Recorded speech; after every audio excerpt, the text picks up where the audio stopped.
They shall not take a woman that is a harlot or profaned, neither shall they take a woman put away from her husband, for he is set apart to Elohim. Okay, so the Levite is something special. He shouldn't take on harlots as wife, or women who've been around a few times in the red light district, or someone who he's grabbed away from someone else. Why do we believe what we believe? And this is the scope of the phrase, they shall not take a woman that is a harlot or profaned. What is the foundation on which what we believe is based?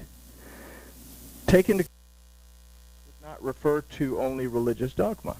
Okay? We all believe things in our belief system away from the Bible that conflict with ourselves or one another.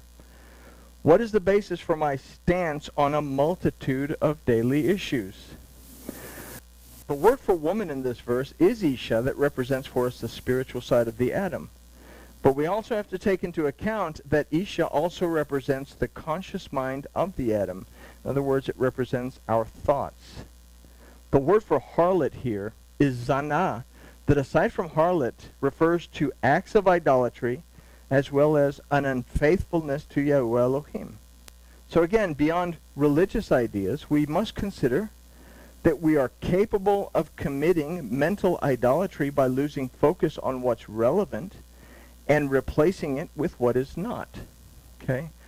Beyond a religious idea, we focus on things that don't matter and replace those things, or replace the things that do matter with things that don't matter.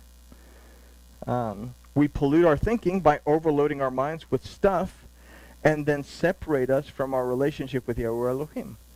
So we must therefore not take a woman put away from her husband. Based on what we know about Ish and Isha, this should kind of make sense. Don't take an Isha that is not connected to Ish. Okay? If we say that Ish is an act of worship, an act of prayer, an act of study, don't take a spiritual or mental concept that isn't associated with prayer, study, seeking to find out if it's true or not. Ish and Isha must be in harmony. Harmony, not in harmony. Put other things in harmony. We must actively take the time to physically pursue the right information so that we receive the right thought process. We cannot allow ourselves to simply become Esh, fire, something that burns up everything in its path, including our relationship with Yahuwah Elohim and the people in our lives. This destroys opportunity. We can desire all that we want, but without Ish and Isha together, without action and thoughtful planning and consideration, opportunity will slip away. So it's not just all about this relationship with Elohim, but it also involves the very aspects of our lives. We have to be able to not only think, but act according to those thoughts in order to keep an opportunity or let an opportunity go. Okay? Firefighter Red Adair was a great oil fighter back in the day. And he had this thing that regardless of how much money they were going to pay them to do a particular job, if the job was something that he didn't feel could be done or that they should be doing it, regardless of how much they offered him, he would turn it away. Okay? So, discernment, understanding. We can desire all we want, but without Ish and Isha together, without action and thoughtful planning and consideration, opportunity slips away. So, in order to be set apart to Yahuwah, our Elohim, we must be complete in our existence and not sidetracked by our desire to pursue psycho-spiritual prostitution. Only by seeking a balance in Ish and Isha, where we become a whole as Adam, can we exist as verse 8 describes. And verse 8 says, "You shall set him apart, therefore, for he offers the bread of Elohecha. He shall be set apart to you, for I, Yahuwah, who set you apart, am set apart." So, we must seek to dedicate our lives and our wholeness as we are to our relationship with Yahweh Elohim. We have to dedicate ourselves to our lives and our becoming whole, and be dedicated to doing that as we are in our relationship to Yahweh Elohim. Okay? I can't have Ish and Isha off balance and say that I have a proper relationship with my Elohim. Was Adam off balance in the garden prior to transgression? No, he was even. What brought that balance to be off is the perception of something that would make him greater than he was, and that sets the ball in motion for him to separate himself from Elohim. So we have to seek to be our lives and our wholeness to our relationship with Yahweh Elohim. In doing this, we acknowledge the bread of Elohecha. Again, Elohecha is an intimate connection with Yahuwah, a close personal relationship.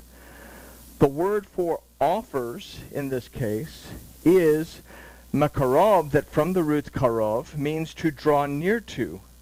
So that they complete Adam, not the guy named Adam, but we are all Adam. The complete Adam draws near to the provision of Elohim. He becomes intimate with Yahuwah, and in this closeness becomes dedicated to his or her thoughts, which in turn affect his or her actions, and the result is that the desires are kept in check so that they do not become idolatry. Okay?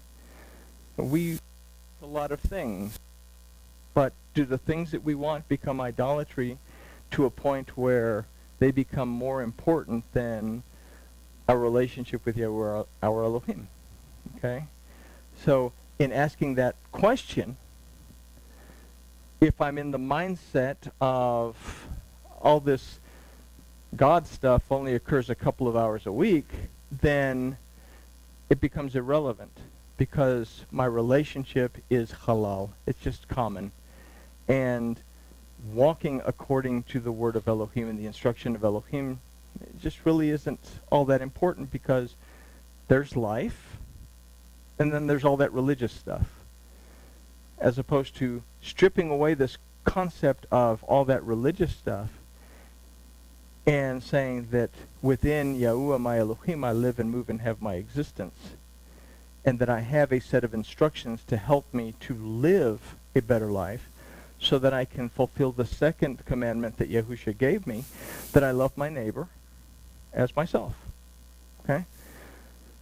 So, in this closeness we become dedicated to his or thoughts, which affect we have to keep that. In doing so, Yahuwah draws near to us and becomes dedicated to our existence. So this gives us a further explanation of this verse. Yahuwah says, "Be kadosh, for I, Yahuwah, your Elohim, am kadosh."